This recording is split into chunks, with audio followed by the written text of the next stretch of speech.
Hello student, आज की video में हम लोग देखेंगे बहुत ही महत्वपूर्ण topic cognition, emotion and mind mapping. Cognition अर्थात संज्ञान, संवेग, मन मानचित्रण। जो आपका ये टॉपिक है, यहाँ से आपका 2 नंबर पक्के हो जाएंगे, क्योंकि जो सिलेबस है आपका सीटेट का सिलेबस आपका टॉपिक वाइज हम पढ़ा दे रहे हैं।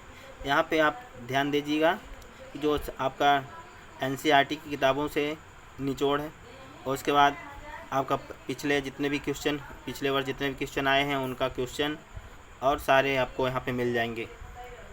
तो जितना आपका सिलेबस है सीटेट का डिटेल पर DSSB यूपी मतलब CTET super TET UP TET जितना भी सिलेबस है आपका यहाँ से आपको मिल जाएंगे। आप यहाँ उस सिलेबस से बाहर कुछ नहीं, जितना आपको पढ़ना है बस उतना ही, ज़रूर फालतू चीज़ें नहीं पढ़ाया जाता। आपको केवल बस उतना ही पढ़ना है जितना पढ़ाया गया है। आप वीडियो ही देखकर अच्छे से तैयार करके जाइए, आप सीटेट आपका 100% क्रैक हो जाएगा। तो चलिए हम लोग देख लेते हैं कंगेशन, इमोशन एंड माइंड मैपिंग के बारे में। तो हम लोग देख लेते हैं आप जो टॉपिक है आपका संज्ञान, संवेग, मन मानचित्रण, यानी कंगेशन, इमोशन एंड माइंड मैपिंग। यहाँ पे इस जो टॉपिक है, ये टॉपिक से आपका 2 या 3 जो है नंबर आपका पक्का हो जाएगा। तो यहाँ पे इसी तरह हम लोग जो है टॉपिक वाइज जो है जितने भी सीटेट में आते हैं, यानी कि 45 से 50 टॉपिक ऐसे हैं, वो आप कर लेंगे तो वो आपका सीटेट जो है कंप्लीट हो जाएगा। जितना भी सीटेट का सिलेबस है इन महत्वपूर्ण जो है टॉपिकों के द्वारा आपको पूरा करवा दूंगा।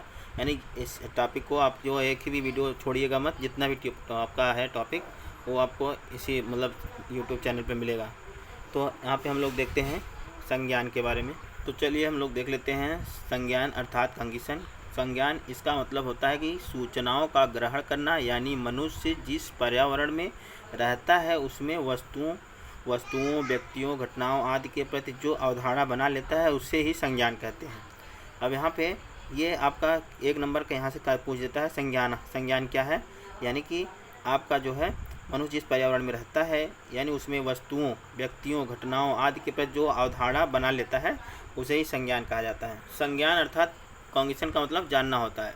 चाहे कोई भी वस्तु हो, कोई भी जैसे वस्तु हो गया या घटना हो गया, या जो चीज़ हम लोग देखते हैं उसके बारे में जानते हैं, तो क्या हो जाएगा, वो आप संज्ञान हो गया, यानी ज्ञान। संज्ञान के अंदर बहुत सी मानसिक क्रियाएँ आती हैं, जैसे कल्पना, चिंतन, तर्क आदि, यानी कि कल्पना करना, चिंतन।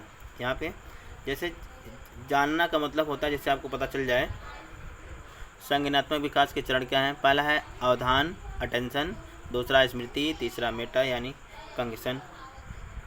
यहाँ पे संज्ञान जो है मानसिक क्रियाओं के अंतर्गत आता है। तो यहाँ पे संज्ञानात्मक विकास के चरण हम लोग देख लेते हैं। अवधान में क्या है, यानी अटेंशन। संज्ञान का प्रयोग करते समय बच्चा पहले अवधान करता है, यानी अटेंशन करता है। जैसे मान लीजिए बच्चे को जानकारी हो जाए ये डॉग है और ये कार है, कार यानी कि वो अवधान, यानी उसके बारे में पता हो गया कि ये डॉग इस तरह का होता है, कार किस तरह का होता है।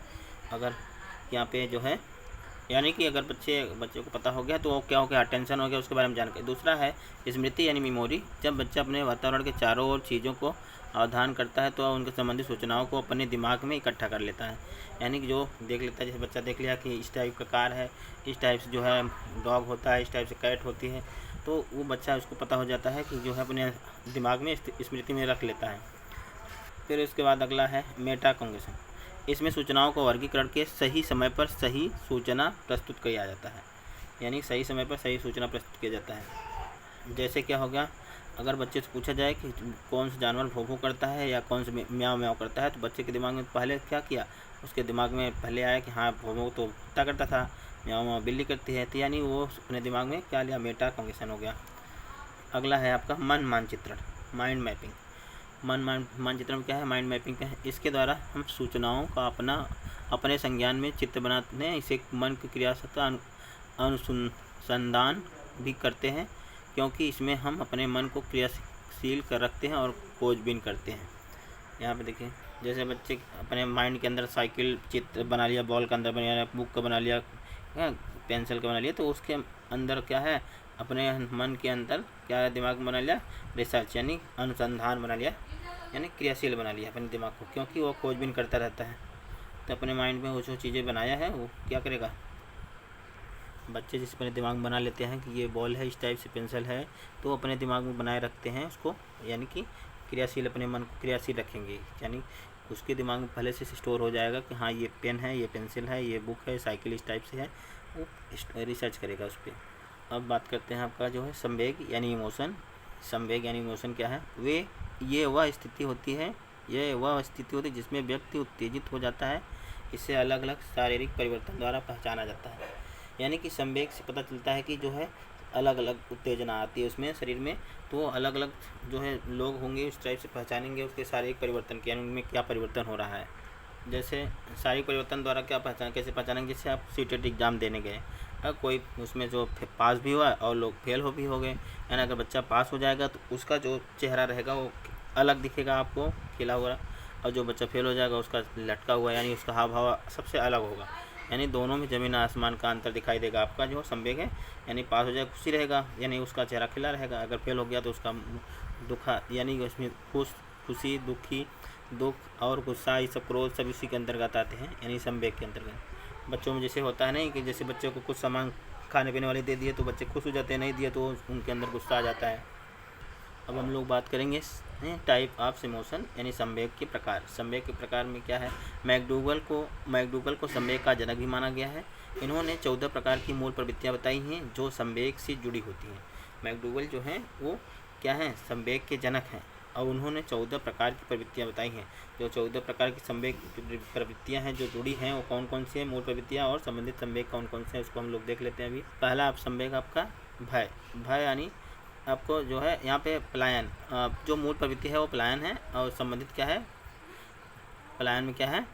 संबंधित उसका संवेग है भय, यानी आपको जब डर लगेगा शेर देख के तो आप भागना शुरू करेंगे, अर्थात यहाँ पे शेर हो, सर्प हो, कुछ भी हो जैसे, तो यहाँ पे आप उसको देख के भागेंगे। दूसरा है आपका युयुत्सा अर्थात क्रोध।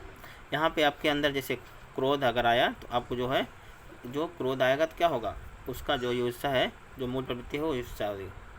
जैसे क्या होगा? जैसे क्रोध कब होता है? जैसे कोई चीज़ आपको अच्छी नहीं लगी, आप लड़ाई करने के लिए, तो आपको क्रोध आ गया। उसके बाद यहाँ पे जैसे अगला है आपका संबंधित संवेग क्या? घृणा। जैसे आप किसी से घृणा हो गया आपको, तो वो क्या करेगा? निवृत्ति, यानी कि उसको आप घृणा हो गया तो उस पर। तो अगला है आश्चर्य यानी जिज्ञासा, क्यूरियोसिटी। आश्चर्य यानी कि मूल प्रवृत्ति कौन सा है? यहाँ पे आश्चर्य यानी जिज्ञासा। उसके बाद वात्सल्य क्या है? यहाँ पे वात्सल्य क्या है? यानी शिशुओं से प्यार करेंगे, बच्चों से प्यार करते हैं जो। उसके बाद अगला है आपका विषाद यानी शरणागति यानी विषाद। फिर उसके बाद आपका रचनात्मक क्या है? संरचनात्मक भावना है। फिर उसके बाद संचय प्रवृत्ति यानी स्वामित्व की भावना है, यानी सामूहिक, यहाँ पे सामूहिकता क्या है? एकाकीपन। फिर उसके बाद काम सेक्स यानी कामुकता, यानी आत्महीनता क्या हो जाता है? दैन्य, ये आपका दैन्य हो गया। फिर भूख का क्या हो जाएगा? भोजन अन्वेषण। आमोद का क्या हो जाएगा? हास। यानी जितनी भी 14 प्रवृत्तियाँ थी हम लोग उसको देख लिए। अब हम लोग देखेंगे 14 प्रकार की जो मूल प्रवृत्तियाँ हम लोग देख लिए। अब उसके बाद देखें मोस्ट इम्पॉर्टेंट क्वेश्चन। अब यहाँ पे पहला क्वेश्चन आपका है सीखना। सीखने वाले को संवेग प्रभावित नहीं करता, संवेग की छेड़ संबंध रखता है, यानी चौथा आंसर इसका सही हो जाएगा। सीखने वाले को संवेगों को से प्रभावित होता है। यहाँ पे जो संवेग जो है वो किससे प्रभावित होता है? सीखने। जैसे आप गुस्से में हैं, आपका मन नहीं पढ़ने का है, तो आपको सीखेंगे क्या? नहीं, कुछ नहीं सीख पाएंगे। यहाँ पे जैसे आपका मन अच्छा है और आप जो है अच्छे से बैठ के यूट्यूब देख रहे हैं, तो आपका दिमाग स्थिर है, तो आप इसको अच्छे से सीख लेंगे। यानी कि आपका जो है जो संवेग या फिर नेगेटिव पॉजिटिव होगा तो आप सीखेंगे, नहीं तो आप नहीं सीख पाएंगे। यानी आपका अगर अंदर गुस्सा आ गया तो आप बैठ के यूट्यूब नहीं देख रहे हैं वैसे तो नहीं सीखेंगे। दूसरा है क्वेश्चन आपका मन का मानचित्र संबंधित। यहाँ माइंड मैपिंग क्या है? बहुत समझ पढ़ाने की तकनीकी साहसिक कार्यों की योजना, मन का चित्र बनाने। यानी माइंड मैपिंग में अभी हम लोग क्या कर रहे थे? चित्र बना रहे, बनाए थे कि नहीं? माइंड मैपिंग क्या था? साइकिल, बुक, पेंसिल, बुक, यानी मन का क्रियाशील पर, यहाँ पे मन की क्रियाशीलता पे होता है, तो यानी कि अपने जो है अनुसंधान, यानी चौथा आंसर सही हो जाएगा आपका। फिर उसके बाद अगला क्वेश्चन आपका संज्ञान और संवेग के बारे में निम्नलिखित में कथनों में से कौन सा कथन सही है? यहाँ पे जो है संज्ञान और संवेग की एक दूसरे स्वतंत्र प्रक्रिया है। संज्ञान और संवेग परस्पर जुड़े होते हैं एक दूसरे से। इसका जो आंसर जो सही है वो आपका सेकंड नंबर है। संज्ञान और संवेग परस्पर जुड़े हैं और एक दूसरे को प्रभावित करते हैं। कंगेशन एंड इमोशन इंटरव्यून इफेक्ट। जैसे आप कहीं शादी विवाह में गए हैं तो वहाँ से देखिए सब लोग हंसी खुशी, यानी शादी में आप यहाँ सब लोग हंसते मतलब खेलते हैं। तो अगर वहाँ पे जैसे क्या है, वहाँ संज्ञान क्या है, वहाँ पे है जानना। यहाँ पे इमोशन में क्या है, इमोशन शादी, यहाँ सब लोग हंस रहे हैं। तो जैसे आपको पता नहीं है कि शादी में हंसना है कि रोना है, तो क्या होगा, वहाँ को आपको जानकारी होनी चाहिए। तो अगर शादी के समय अगर सब लोग हंस रहे हैं, कोई रोने लगेगा तो उल्टा हो जाएगा, यानी नेगेटिव हो जाएगा। अगला क्वेश्चन आपका है, निम्नलिखित में से कौन सा एक संवेग है। यहाँ पे डर, ध्यान, उत्तेजना, स्मृति, जो हम लोग अभी 14 टाइप में पढ़े थे उसमें से क्या था, डर था। डर था, डर आपका जो है आपका क्या है, एक संवेग है ना। ध्यान, उत्तेजना ये सब नहीं है, केवल डर है। पहला है जैसे शेर आप देखे, शेर देख के डर के। तो अगला क्वेश्चन आपका हो गया, संवेगात्मक विरेचन का अर्थ है संवेग को दबाना, बहुत अधिक जो है यहाँ पे तीसरा आंसर सही होगा, संवेगात्मक दमन के बाहर निकलना। कोई व्यक्ति अगर दुख या परेशान है, टेंशन में है, तो क्या होगा, उसके अंदर दिमाग में मेरे साथ ऐसे ऐसे हुआ, मैं ऐसी प्रॉब्लम है, तो अपने संवेग